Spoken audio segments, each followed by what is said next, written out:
Good morning, everyone. Yes, I'm still in my comfy clothes.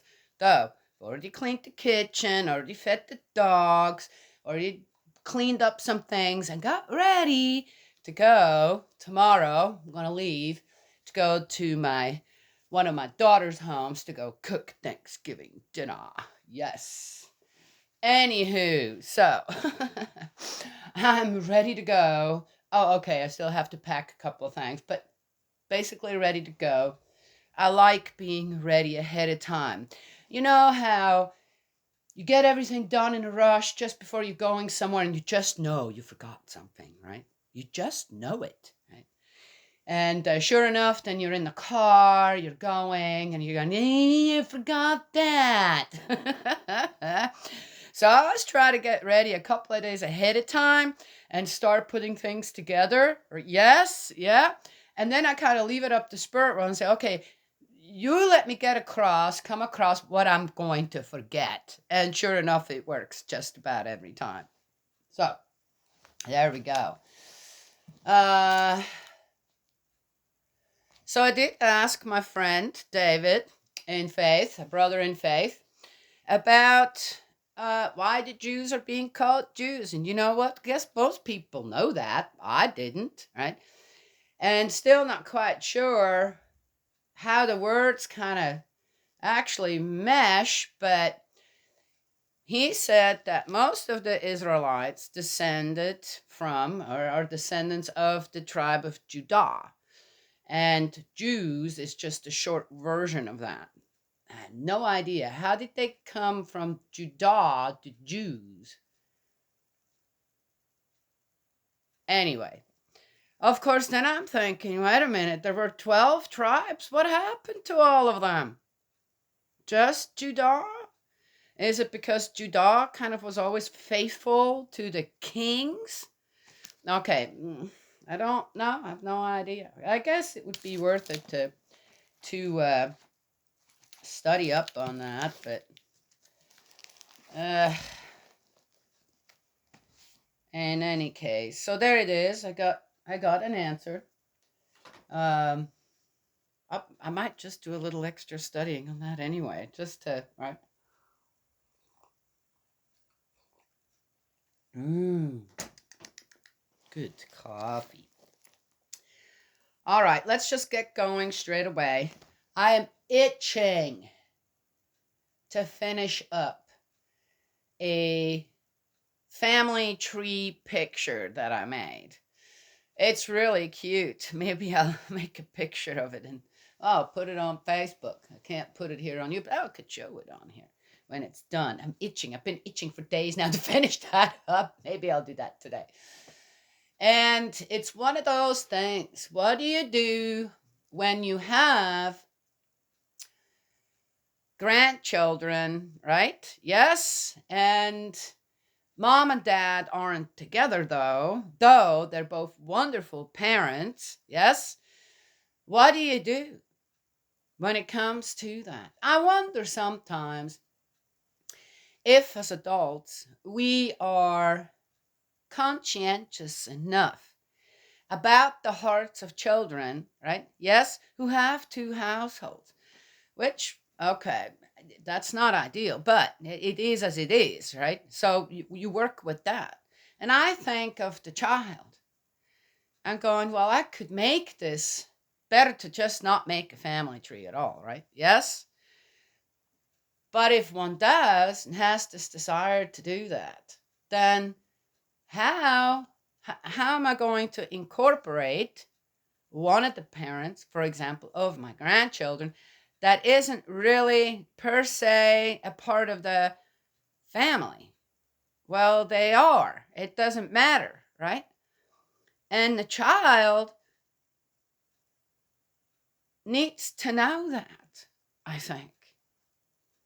So, of course, adding on the parent kind of as a, all right, it gets so complicated, especially then when, okay, all right.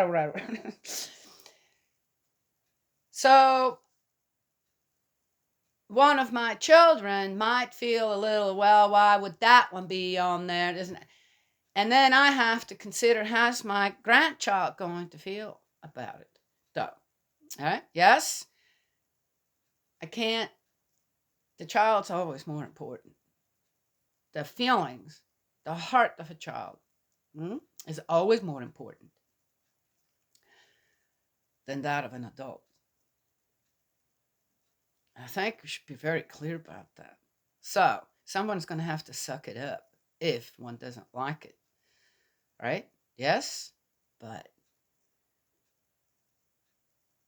a child has a father and a mother, and they need to be recognized as that, regardless on who they are, what they've done, what they're doing, if they are there, if they're not there, because that's what the child needs. Yes? Is that, am I making myself understood here? Yes? All right. Okay. I have extra son in laws. So be it. It's for the child. All right. Let's get going here in Kings 5. But it was interesting. I suddenly had this desire to do that while I was up there taking care of all of my grandchildren. And suddenly realized I'm having a problem, a potential problem. And I don't know, guess I have to come across these kind of things. Yeah, to give it some thought. Okay, what would God do? Oh, dear me, that's an easy one to answer. Okay. We are in the first book of Kings 5. Oh, I lost my, was that the one? Oh no, that's right. I've got two gold ones. Look at these. Aren't these pretty? Yeah. Somebody gave me those. Could have been my mom, actually. Well, anyway, I like them. I like a little bit more fancy things when it comes to these kind of things. It's important, right? Yes. Yeah. Okay. All right. All right. I'm writing with a nice, right? Yes, pen, pencil. Yes. Okay. One of those things. Okay. So these administrators, oh yeah, so we read all in 4 about, okay. These administrators provided the food for Solomon and for all those who were admitted by him to the royal table, each for the period of a month. They ensured that nothing was wanting. They also provided the barley and straw for the horses and draught animals were required, each according to the quota demanded of him.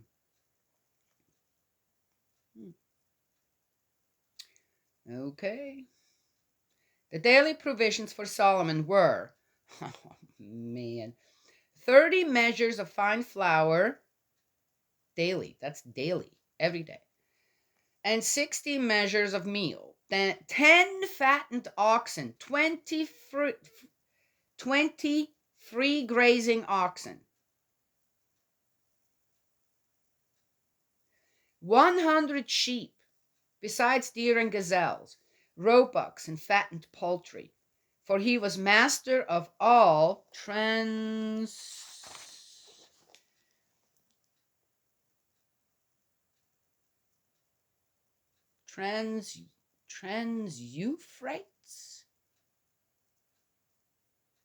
What the heck is that?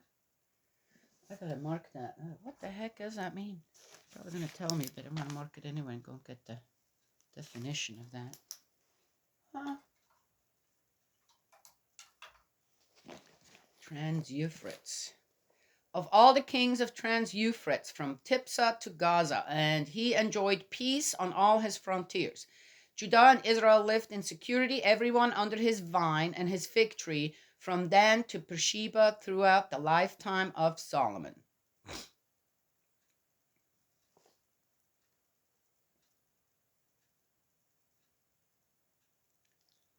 Huh. That's okay. And he didn't really do anything for that except for he was king. Okay, all right, all right. Well, he brought peace to Israel.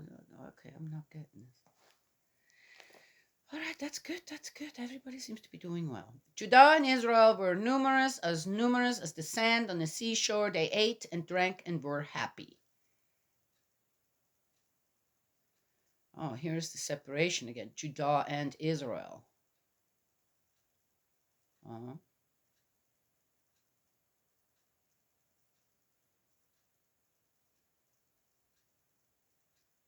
Solomon was overlord of all the kingdoms from the river to the territory of the Philistines and the Egyptian border. They brought tribute and served him all his life long. And Solomon had 4,000 stalls of horses for his chariots and 12,000 cavalrymen. All right. Solomon's fame. God gave Solomon immense wisdom and understanding, and a heart as vast as the sand on the seashore. The wisdom of Solomon surpassed the wisdom of all the sons of the east and all the wisdom of Egypt. He was wiser than anyone else, wiser than Ethan the Ezrahite, than the sons of Mahol, Heman, Kalkol, and Darda. No idea who these people are, but okay, I guess I'll have to take their word for it. His fame spread to all the surrounding nations. He composed 3,000 proverbs, and his songs numbered 1,005.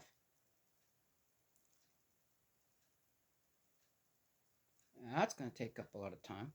He could discourse on plants from the cedar in Lebanon to the hyssop growing on the wall, and he could discourse on animals and birds and reptiles and fish. Men from all nations came to hear Solomon's wisdom, and he received gifts from all the kings in the world. He had heard of who had heard of his wisdom.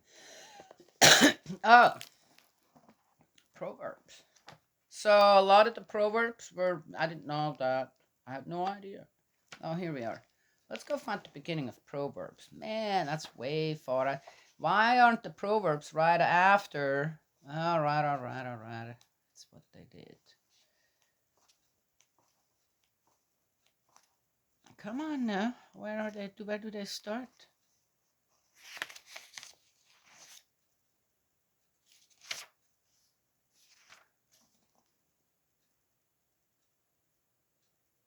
Oh, yeah. The core of this collection of wise sayings is the two collections of Proverbs attributed to Solomon.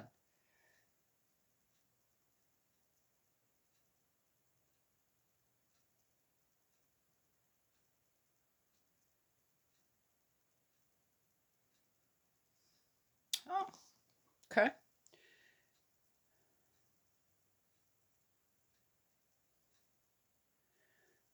Then there is. Then there are others. Oh, okay. Ah, interesting. Hmm. They are kept separate. So far, all we're being told that he's wise, but we don't really know why. That's all right. We'll get into Proverbs. That'll be interesting. Oh, it's getting a little more interesting now. Solomon the builder. Preparations for building the temple. Hiram, king of Tyre, sent an embassy to Solomon, having learned that he had been anointed king in succession to his father, and because Hiram had always been a friend of David. And Solomon sent this message to Hiram: You are aware that my father David was unable to build a temple for the name of Yahweh his God, on account of the wars waged on him from every side, until Yahweh put his enemies under the soles of his feet. But now Yahweh my God has given me peace on every side, not one enemy, no calamities. I propose then to build a temple for the name of Yahweh my God, in accordance with what Yahweh told my father David. Your son, whom I shall place on your throne to succeed, you will be the man to build a temple for my name.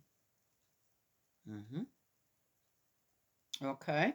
So now have cedars of Lebanon cut down for me. My servants will work with your servants, and I shall pay for the hire of your servants at whatever rate you fix. Did you guys just hear that? The cedars of Lebanon. And he was what? Well versed in, or he could discourse on plants from the cedar in Lebanon to the hyssop growing on the wall. Oh, interesting. Hmm. Okay. Cedar is a pretty wonderful wood.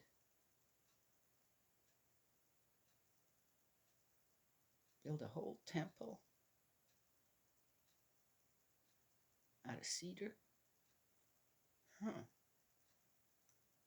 Wonder if there's a picture somewhere. Maybe they just used it as a foundation. All right. Or the framing. Okay. Still, must have smelled really good in that temple. Okay.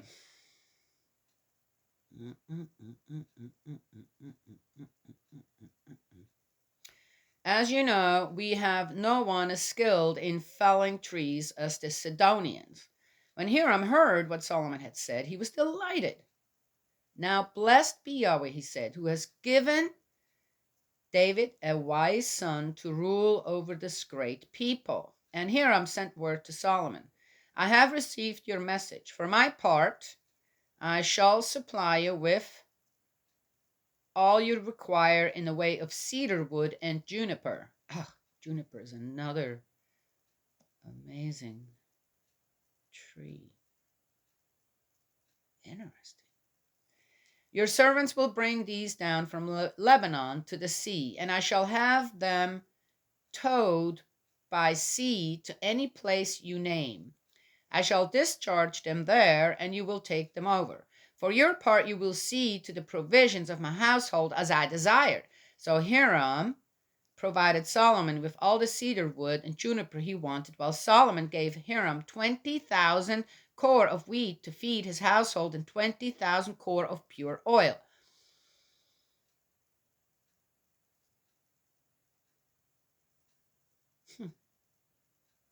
Man, how did the people in Israel actually live with all this? I mean, that's a lot of work.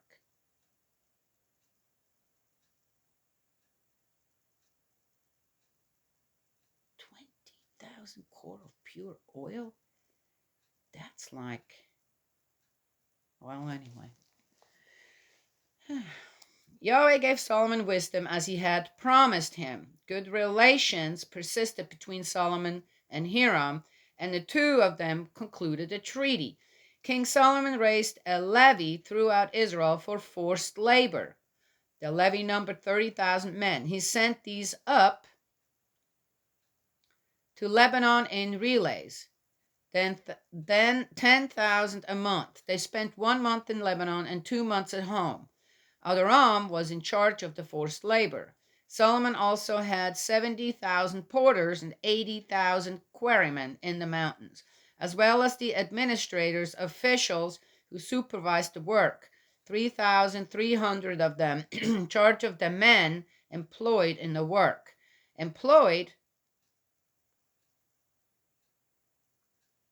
they were employed, thought that the guy was in charge of forced labor. What does that mean? Employed? Okay. At the king's orders, they quarried huge stones, special stones for the laying of the temple foundations. Dressed stones, dressed stones. Solomon's workmen and Hiram's workmen and the Gibli, who the heck are they? Gibeonites, Gibeonites, cut and assembled the wood and stone for the building of the temple. That's the end of 5. Huh.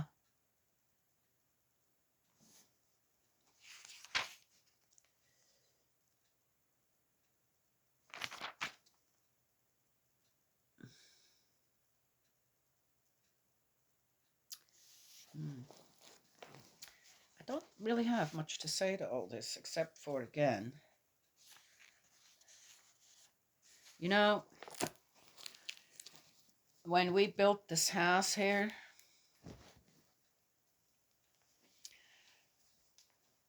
there was a whole bunch of stuff that went ahead of that, right? My husband and I, we made all kinds of foundations to build this house. And including, right, we gave it a good chunk of the money we got from the house in California, and we sold it to a church for the second blessing kind of thing. So it's what it is, and it went to a place in Brazil called Jardine. And regardless on what's going on there now, we felt really, really good about that. To be able to support something that, well, the future will tell, right? Yes? All right. And then when we got here, it was all wilderness. It was just, oh my gosh. It was like moving from the city where everything is just so, right? Into complete wilderness with wild things and bugs and snakes, poisonous snakes, and plants, poisonous plants. Oh my gosh, it was just, how does one even start? Amazingly enough, and we built most of it ourselves. We didn't have crews coming here to do it. We built most of it ourselves with the help of friends and family, and no one, not one person got hurt, which is amazing. Really amazing.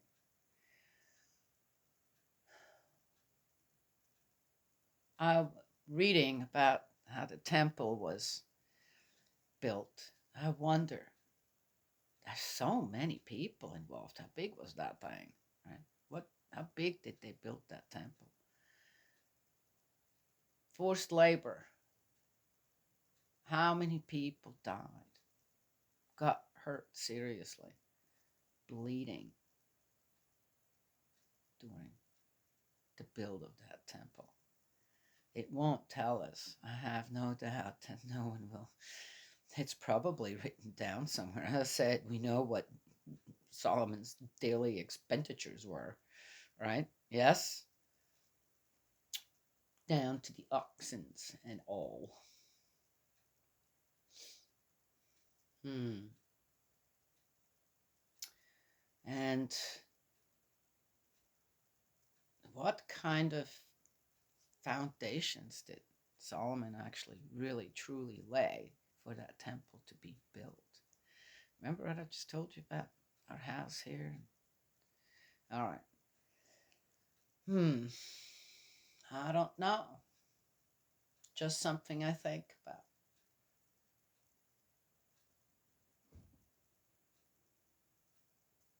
I don't know why people feel that to this day God resides within four walls or something. And it's not. What about the Ark of the Covenant? What's it called? What did I just say? Okay. So is Solomon building a temple of the covenant? I don't know. Doesn't say that either. What I have experienced is that Earth, all of Earth, is God's temple. And He put us here to take good care of things. Yes? Are we taking good care of things? Well, anyway, that's kind of all I have to say today. I think about these things and I wonder about the stories. Yes? Oh, right there. Was that truly God's desire, God's will, to have a temple built like that? And my stomach's growling, which means no. Okay, all right. So be it. Which brings me again also, you guys, I gotcha. Never didn't think of that till just now. The separation of church and state, right? Yes, good one there too, right? Well, religion and certain other things don't have anything to do with each other. And of course, God is within what? Religion. Ah, like God's also just within what? A temple. Right? Okay. Is it? I don't think so. Again, people found a way to enclose God in a building. And whatever you do outside of the building. What was I talking about? Confession and sinning again and again and again. Okay. in another video. And now people also found, right, early on, to separate God from everything else. Call it religion. Yes? And isn't that interesting? It's silly to think that you can confine God, right, within an a certain type, a certain region of, yes, existence in people's lives. Yes. That God has nothing to do with science or governing people, right? Yes. Economics. Yes. Don't you think that's silly? Yeah. All right, I do. Just as I think it's silly to try to put God into four walls in a temple. I think to try and put the teachings of God, per se, or whatever, the beliefs of people into a genre, right? A religion, I think that's silly too. That's just me. That's how I think, right? Yes? All right. Well, anyway, I'm looking at Juniper, a cat that I have now. She's sitting there and she looks like a lion. She's got this mane going here and she's got the color of a lion. Can't even say she's a lion. She's a lioness, but lionesses don't have those kind of manes or whatever. Huh? Gonna come say hi? There she is. Hi, come here. Oh, it's gonna show you her tail. Come here. You pretty kitty. Hi. Coming for that little petting? Huh? Yes. Oh, you're beautiful. 10 years old.